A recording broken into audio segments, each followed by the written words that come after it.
We love that. And that Limitless India, the leaders of that Limitless India are sitting in front of me. Yep. I firmly believe as an Indian, our growing up years, and I don't want to tell the people how old you are or how old I am or not, because they'll rather get disenchanted with us. But the India that we grew up Yes.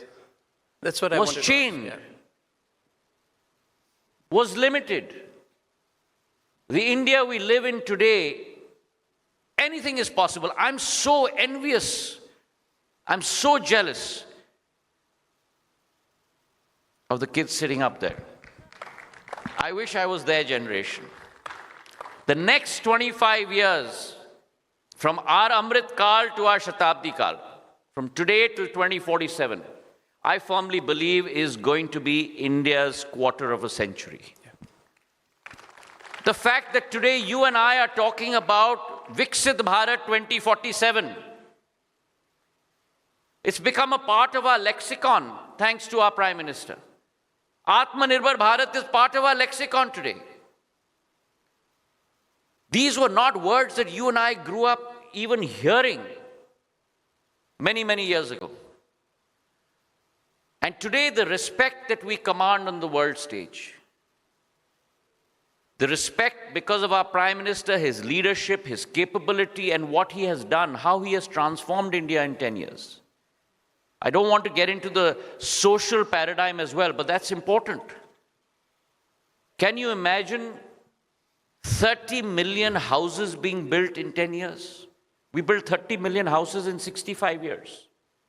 Prime Minister has built it in 10 years. 90 million women getting advantage of one scheme, Ujjwala Yojana, 90 million. Twice the population of the country I just went to, Spain. 90 million women getting a stove and a gas cylinder in 10 years. Close to 340 million people in our country availing of the Ayushman Yojana, where you get a 5 lakh coverage for insurance. Could we even think that was possible 10 years ago? 350 million people, the population of the United States of America. These numbers are astounding. They've never been done in the history of the world before. They're done now. Why? Because we have Limitless India. Wow.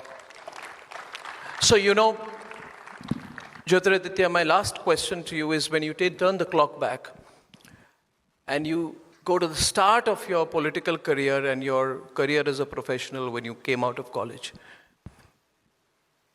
things have changed, no doubt, no doubt. But I wonder, and since you're a grassroots politician, you've been to the Lok Sabha so many times, do you see the trickle-down effect? My question is simple. From your constituency, from Madhya Pradesh to the villages where you campaign, to the poorest of the poor, is there a trickle-down effect? Because my concern is whether this Limitless India is only limited to urban centers of prosperity. So how do we address that issue? How long will that trickle-down effect take to actually seep into the soil of this country? Very good question, Arnab. And let me tell you, when I talk about us as Indians, I'm not talking about those of us who are seated here in Bharat Mandapam alone. I'm talking about every single Indian from Jammu Kashmir to Kanyakumari, from Bharuch in Gujarat, till where the sun blesses us on our soil, the first ray of the sun in Arunachal Pradesh. Every single Indian today, and I represent a rural constituency, every single Indian today wants to be an employer and not an employee. And that speaks of our entrepreneurial capability. And let me give you an example of that. I was in a district in Madhya Pradesh and I met with a bunch of SAGs, this is about a year ago, self-help groups, women self-help groups. And one of the ladies who I met, I spoke to her and I said, how did you start? And she said, only my husband would earn in my family. So I said, let me buy a couple of cows and let me start a dairy business. And she said, I started this dairy business and I had 2 cows and there were 4 of us women from that village. And today, which is 2.5 years later, she has grown that SAG from 4 women. Okay, let me take a dipstick view here. To how many women do you think? Anyone has a guess? 300. Okay, so I got one number 300 here. Anyone else? 1,000. Okay, we got 1,000 here. Anyone else? 5,000. She's grown it to 10,000 women. Oh, huge. Incredible. That's ambition. That's ambition. That's drive. Another woman, she said, I became an agent for an insurance company. And I started doing so well. My husband had a dream of always owning his own car, but we didn't have enough income. And she said, I earned so much money because I became one of the best-selling insurance agents for that company. Yeah. She said, after working like this for 2.5 years, I bought my husband his first car. That's amazing. It's a sense of pride. And that's where India is going. It's not Bengaluru, it's not Chennai, it's not Kolkata, it's not Bombay, it's not Delhi. It's across the length and breadth of our country. And having been an investment banker, Arnab, you look at the top 200 companies on the BSE Sensex, and you may think that they are headquartered in Mumbai and Delhi and Bengaluru and all of that.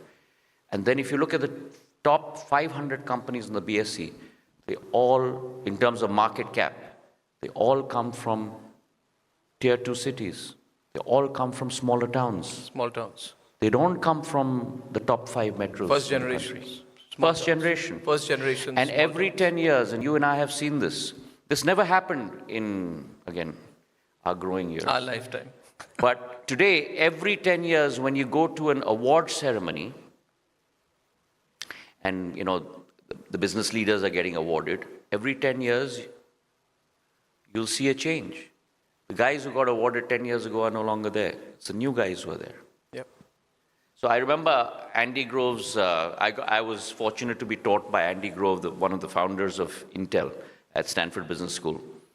And he, in his last class, his class was always the 9 a.m. class, so we always had to be there 5 minutes early. In the last class like this, we were all sitting in the auditorium, and he said, I have nothing to say to you guys. I wish you guys all the best. I only left 4 words on and we have those desks, those whiteboards which go one above the other, so you can hide something behind it. As he said, I've left 4 words behind. After I leave this auditorium, just go and check out what it is. And for those of you, it'll be useful for you in any walk of life that you choose to be in. And he walked out of the auditorium. So we scampered up and we said, let's check this out. What is he written? And we put down the board, and there were 4 words there. And those 4 words were, only the paranoid survive. So be paranoid. Thank you. It's beautiful. Thank you, Jyotiraditya. And one last thing about him, people say, what kind of people should come into politics? And one very interesting facet about you I learned right now. He walked in, I said, which gate is Mr. Scindia coming from? This gate, that gate, we couldn't find you. And then eventually somebody said that, see, this man is strange. He's a union cabinet minister. He doesn't have a PSO. He doesn't have security. He doesn't have an escort car. He doesn't have 5 people around him. I said, what does he do? He said, just comes in his car, walks in, and he's signing files all the way. So I think, when people tell me that in the UK, you sometimes find a big minister in a subway, right? We're happy about that, right? He's one of us. So we're happy about that. You're a good man in politics. I wish you luck. And may you contribute everything to your potential for a limitless India, which you will.